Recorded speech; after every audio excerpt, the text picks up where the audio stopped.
the most documented figure in ancient history, yet skeptics still claim he never existed.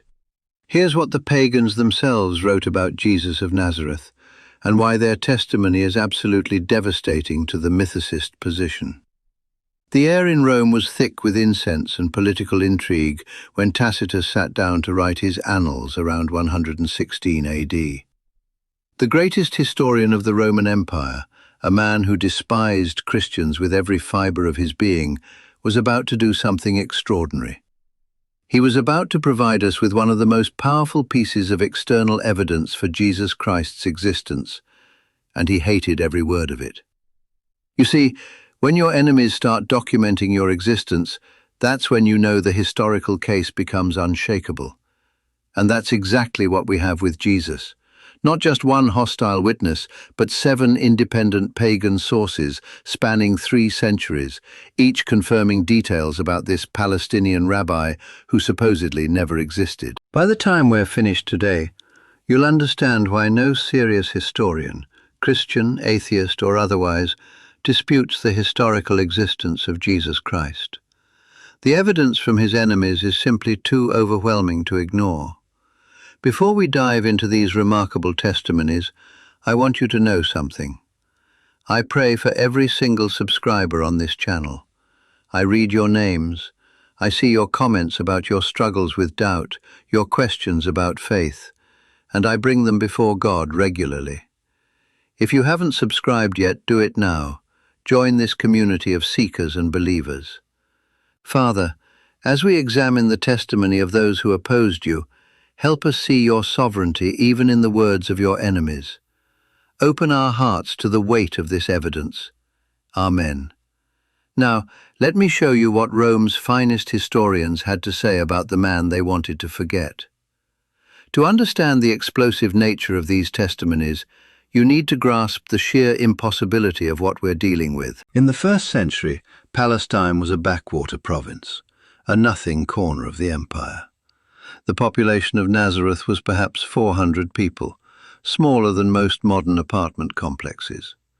For perspective, that's like someone from rural Montana in 1820 somehow becoming so historically significant that Chinese, French, German, and British historians all independently document his existence 80 years later. The mathematical improbability is staggering, yet that's precisely what happened with Jesus. The Roman Empire stretched from Britain to Babylon, encompassing 65 million people. Jerusalem, even during Passover when it swelled to 250,000, was still a provincial city. And Galilee? Josephus himself called it a region of backwards fishermen and farmers. This is where our documentation begins, with a man who knew that world intimately. Flavius Josephus, writing his Jewish Antiquities around 93–94 AD, provides our first non-biblical reference. Now, Josephus was no friend of messianic movements. He'd witnessed the devastating Jewish war, seen Jerusalem burned, the temple destroyed.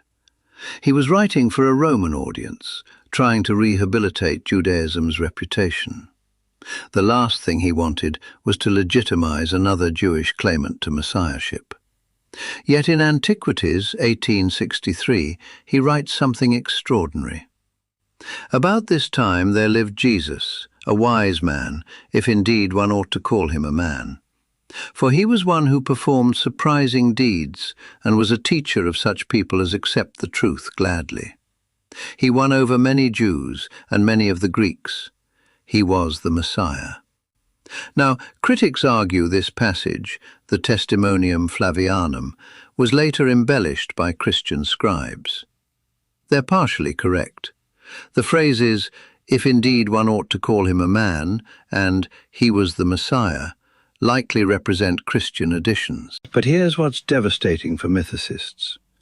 Even the most skeptical scholars, like Bart Ehrman, acknowledge that a core historical reference underlies this text. The neutral reconstruction reads, "About this time there lived Jesus, a wise man, for he was one who performed surprising deeds and was a teacher of such people as accept unusual things gladly. He won over many Jews and many of the Greeks." When Pilate, because of an accusation made by the leading men among us, condemned him to the cross, those who had loved him previously did not cease to do so. And the tribe of Christians, so named after him, has not disappeared to this day. Even more compelling is Josephus's second reference in Antiquities 2200, describing the execution of James, the brother of Jesus, who was called Christ. This passage shows no signs of Christian tampering. Josephus assumes his readers already know who Jesus, who was called Christ, is. Exactly what we'd expect if Jesus was a known historical figure. The weight of this becomes clear when you realize Josephus had access to archives, eyewitnesses, and official records. He wasn't working from rumors or legends. He was documenting recent history. I want to share something with you that directly relates to what we're uncovering here. In my decades of manuscript research, the single greatest challenge hasn't been finding the evidence. It's maintaining the discipline of engaging with it daily, not just academically, but spiritually. I started using a tool that bridges that gap perfectly. It takes the kind of rigorous textual analysis we're doing right now and weaves it into a daily practice of faith. Every morning, before I even begin my research, I open this app that gives me exactly what my soul needs: scripture, reflection, and prayer that connects to the very evidence we're examining. It fundamentally transformed how I approach both my academic work and my relationship with God. I put the link in the pinned comment if you're the kind of person who wants to go deeper, not just once, but every day. Now, let me show you what the Romans themselves were writing. The testimony becomes even more remarkable when we turn to the Roman historians. These men had access to imperial archives, Senate records, and eyewitness accounts. They wrote for educated Roman audiences who could easily fact-check their claims. And they had absolutely no motivation to fabricate stories about an obscure Jewish preacher. Tacitus, writing his Annals around 116 AD, provides what many consider the most valuable external reference to Jesus. In Book 15, Chapter 44, he's describing Nero's persecution of Christians after the Great Fire of Rome in 64 AD. Nero fastened the guilt and inflicted the most exquisite tortures on a class hated for their abominations, called Christians by the populace. Christus, from whom the name had its origin, suffered the extreme penalty during the reign of Tiberius at the hands of one of our procurators, Pontius Pilatus, and a most mischievous superstition, thus checked for the moment, again broke out not only in Judea, the first source of the evil, but even in Rome. The forensic precision is breathtaking. Tacitus confirms the founder's name, Christus, the Latin form of Christ. He confirms the time period during Tiberius's reign. He confirms the method of execution, the extreme penalty, meaning crucifixion. He confirms the Roman official responsible, Pontius Pilatus. And he confirms the geographical origin, Judea. Remember, Tacitus despised Christians. He calls their faith a mischievous superstition and describes them as a class hated for their abominations. This is hostile testimony of the highest order. He had every reason to debunk Christian claims, yet he treats Jesus' existence as established historical fact. The precision of his reference to Pontius Pilatus is particularly striking. Tacitus uses the correct title, procurator, which was Pilate's actual administrative position during Jesus' time. Later writers often incorrectly called him governor. This suggests Tacitus was drawing from official Roman records, not Christian propaganda. Even more intriguing is his reference to Christianity being checked for the moment by Jesus' execution, then breaking out again. This perfectly matches the Christian narrative of initial despair, followed by explosive growth after the resurrection claims. Tacitus is essentially confirming the basic outline of the Jesus story while maintaining his hostile stance toward the movement. But Tacitus wasn't writing in isolation. Around the same time, Pliny the Younger was corresponding with Emperor Trajan about how to handle the Christian problem in Bithynia. In his letter 96, written around 112 AD, Pliny describes Christians gathering before dawn to sing responsively a hymn to Christ as to a god. Notice the casual reference. Pliny assumes Trajan knows who Christ is. He's not explaining the name or the movement's origins. He's treating it as established knowledge within Roman administrative circles. This letter is particularly valuable because it's not a historical work, but a piece of administrative correspondence. Pliny isn't trying to prove anything about Christian origins. He's simply reporting on current administrative challenges. The offhand reference to Christ as the object of Christian worship provides independent confirmation of the figure's historical existence and rapid deification by his followers. The Roman historian Suetonius provides our third imperial source in his Lives of the 12 Caesars, written around 120 AD. In his biography of Claudius, he mentions that the emperor expelled the Jews from Rome because they were constantly rioting at the instigation of Chrestus. Most scholars believe Chrestus is a variant spelling of Christus, a common confusion in Roman sources. If correct, this suggests that disputes about Jesus were so intense within Rome's Jewish community that they led to public disturbances significant enough to prompt imperial intervention. This fits perfectly with what we know from Acts 18:2 about Claudius expelling the Jews from Rome. Suetonius is essentially providing independent Roman confirmation of events described in the New Testament. The convergence is remarkable. But these aren't the only voices from the ancient world. Greek satirist Lucian of Samosata, writing around 165 AD, provides a particularly fascinating perspective in his work, The Death of Peregrinus. Though mocking Christians mercilessly, he refers to Jesus as the man who was crucified in Palestine because he introduced this new cult into the world. Lucian's contempt for Christianity is obvious. He calls Christians misguided creatures and mocks their gullibility. Yet he treats Jesus' existence and crucifixion as uncontested historical facts. His scorn is directed at the movement, not at claims about its founder's existence. The casual nature of his reference suggests that by 165 AD, Jesus' historicity was simply assumed in educated circles. The philosopher Celsus, writing his True Word around 178 AD, provides our most sustained pagan critique of Christianity. Though his work survives only in fragments quoted by the church father Origen, Celsus's attacks are historically invaluable. He attacks Jesus' teachings, mocks his followers, questions his miracles, but never suggests he didn't exist. Instead, Celsus argues that Jesus was an illegitimate child who learned magic in Egypt and deceived the Jewish people. These are the arguments of someone accepting historical existence while attacking character and claims. Celsus had access to Jewish sources hostile to Christianity. If there were credible arguments for Jesus' non-existence, he would have used them. His silence on this point is deafening. Our seventh source takes us outside the Greco-Roman world entirely. Mara bar Serapion, a Syrian Stoic philosopher, wrote a letter to his son sometime between 73–200 AD from Roman prison. In it, he reflects on the fate of wise men throughout history. What good did it do the Athenians to kill Socrates, for which deed they were punished with famine and pestilence? What did it avail the men of Samos to burn Pythagoras, since their country was quickly buried under sand? What did it avail the Jews to kill their wise king, since their kingdom was taken away from them from that time forward? The wise king is almost certainly Jesus.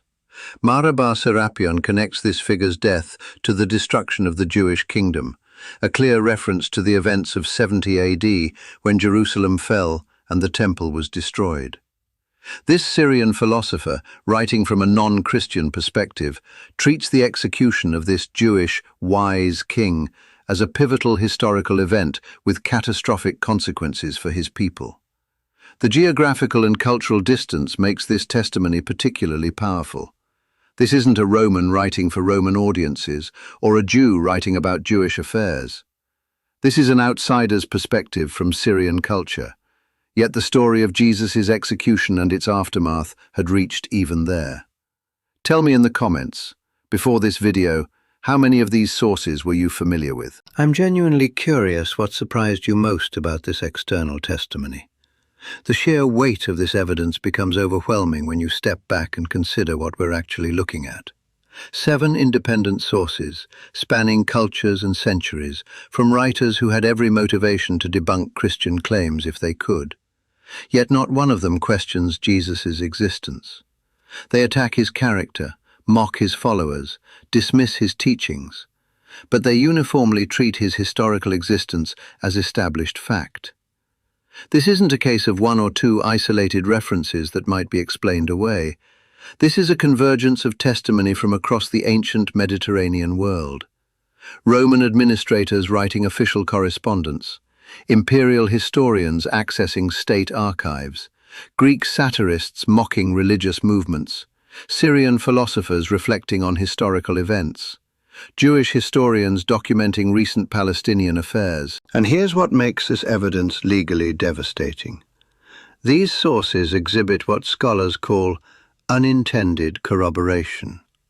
They weren't trying to support Christian claims, they were often directly opposing them. Yet their testimony independently confirms key historical details about Jesus' life, death, and the rapid spread of the movement claiming his resurrection. Tacitus confirms the crucifixion under Pontius Pilate during Tiberius's reign. Josephus confirms the execution and James's identity as Jesus' brother. Pliny confirms the rapid spread and cultic worship of Christ. Suetonius confirms disturbances in Rome's Jewish community over Christus. Lucian confirms the Palestinian crucifixion and new cult formation. Celsus confirms Jewish opposition and magical accusations. Mara bar Serapion confirms the connection between the wise king's death and Jerusalem's destruction. The pattern is unmistakable. Each source provides pieces of a historical puzzle that fits together with remarkable precision. And remember, this is just the external evidence. We haven't even touched the New Testament documents, which constitute primary source material from the movement's earliest decades. When you combine hostile pagan testimony with neutral administrative records and early Christian sources, the historical case becomes mathematically overwhelming. The convergence probability approaches 0.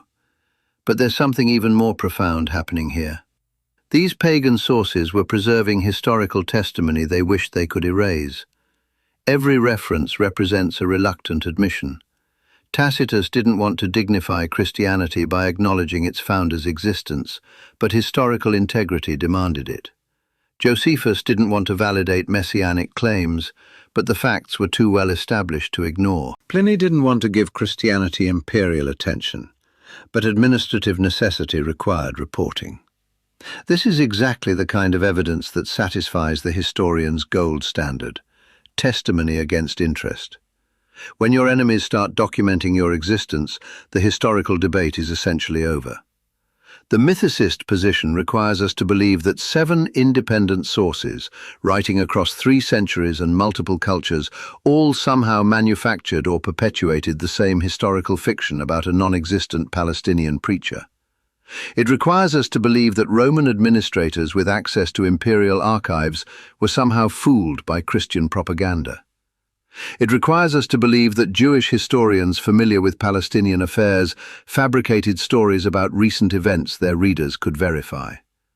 It requires us to believe that Greek satirists and Syrian philosophers were all participating in the same elaborate hoax. The mathematical improbability is staggering. No other figure from the ancient world enjoys such diverse external attestation. We have fewer independent sources for most Roman emperors than we do for this Palestinian carpenter. So I want to ask you something personal, and I mean this. Think about it for a moment before you answer. If the historical evidence for Jesus' existence is this overwhelming, if even his enemies couldn't deny it, what does that mean for the claims he made about himself? What does that mean for the resurrection accounts that transformed cowards into martyrs? What does that mean for your own life, your own relationship with this historically verified figure who claimed to be the Son of God? These aren't just academic questions. They're the most personal questions you'll ever face.